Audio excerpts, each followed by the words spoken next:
Hello, welcome back to Finance Speaks. I'm Kyle Sadler, president of Precept Wealth Management and best-selling author of I'm Retired, Now What? I'm here today to talk to you about preparing for a medical emergency. As a financial planner, father, and husband, I identify with the Boy Scouts motto of be prepared. My life and career are centered on being prepared. In fact, my family vacation spreadsheet is so legendary amongst friends and family that the detailed itinerary of daily activities, times, locations, and contact information are prime examples of my obsession with preparedness. I strive to embed the same idea, no matter what action in life is taken, that a plan is always needed. Now, before I go any further, you're probably sitting there thinking, why on earth do I need a medical emergency plan? Well, why do you need a disaster plan? You know, that plan where you have a bag full of important items and you know where your family is going to meet and where you're going to go. You have a preparedness plan because you never know what life is going to throw at you, and it's better to be prepared than to not be. Over the years, one thing that I have learned is that the healthcare industry is a money machine. By just establishing a dinner time conversation about a preparedness plan, you could cause a positive effect on future healthcare spending. I do feel that a more advanced planning would lead to an even more positive effect on keeping healthcare costs down, but either way, having some kind of preparedness plan will assist in hedging the rising cost of healthcare as it continues to affect our monthly expenses.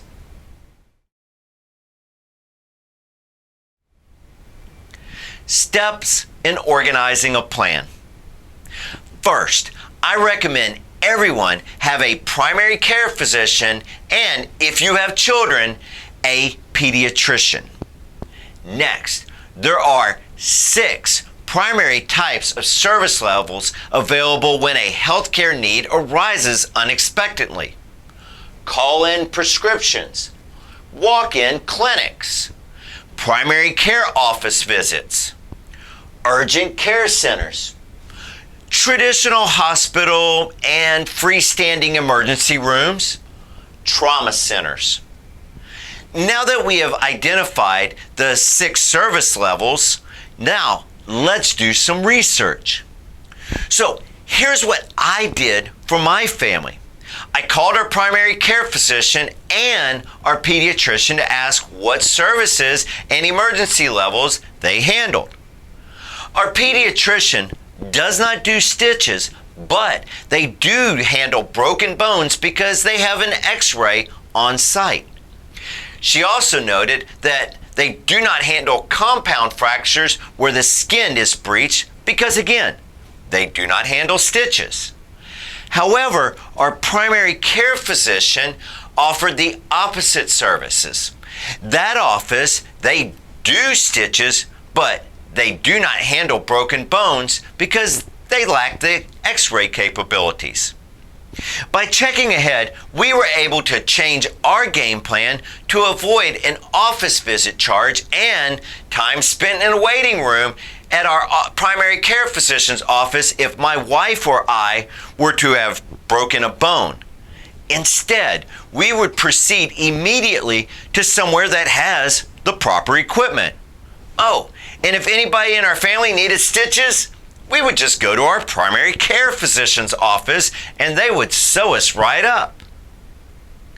I also made a phone call or 2, or several actually, and spent about an hour on the websites researching clinics and urgent care centers in my area. You see, I probably spent a total time of researching on about 2 hours. The cost consideration. Picture the service level models as an upward sloping line. This means that call-in prescriptions would be at the bottom of the curve line, and it would ascend to the trauma center level. Now, imagine a similar upward sloping line paralleling the other line, a cost for service line.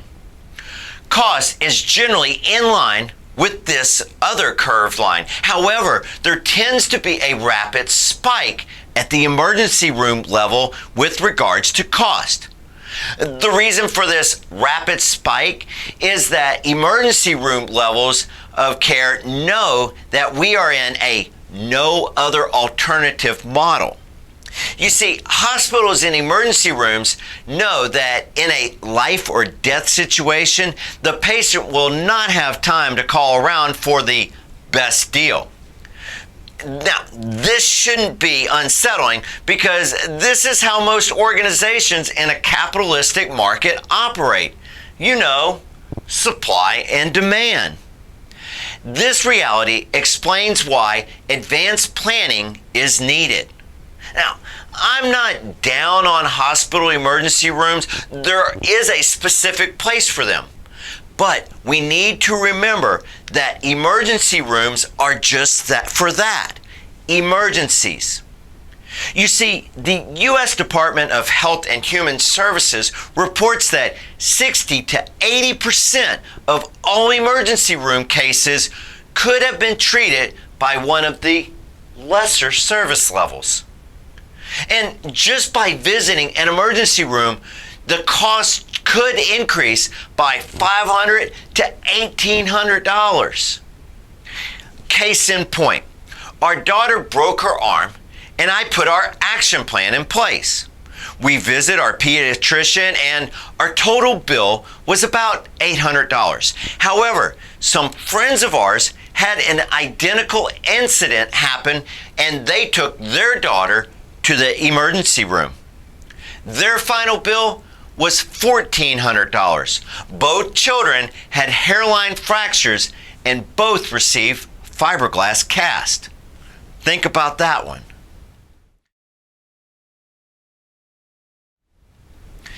Implementing emergency procedures.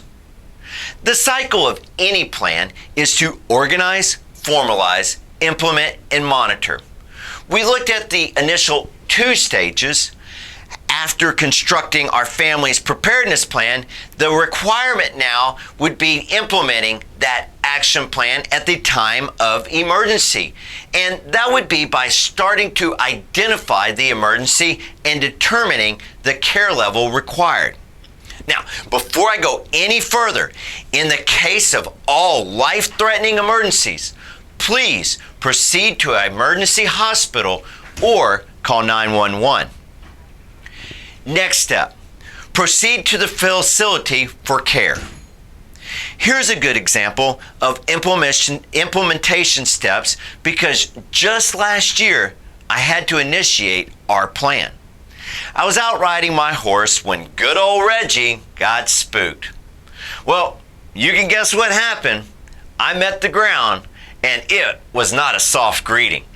We initiate our healthcare plan immediately. We went to our pre-research urgent care center that had an x-ray machine and they diagnosed that I needed to see a specialist. They gave me a copy of the x-rays and off I went to see the sports injury specialist that, you guessed it, I had already researched. I gave him my x-rays and yep, I had a broken L2 vertebrae. Because of where the break was located, he gave me some happy pills and said that I would be uncomfortable for about 6 weeks.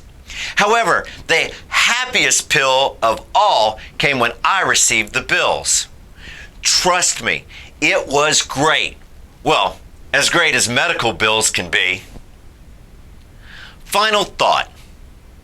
As time goes on and the healthcare industry and your family needs continue to develop, I always recommend repeating the final step in the cycle. Monitor your family's plan.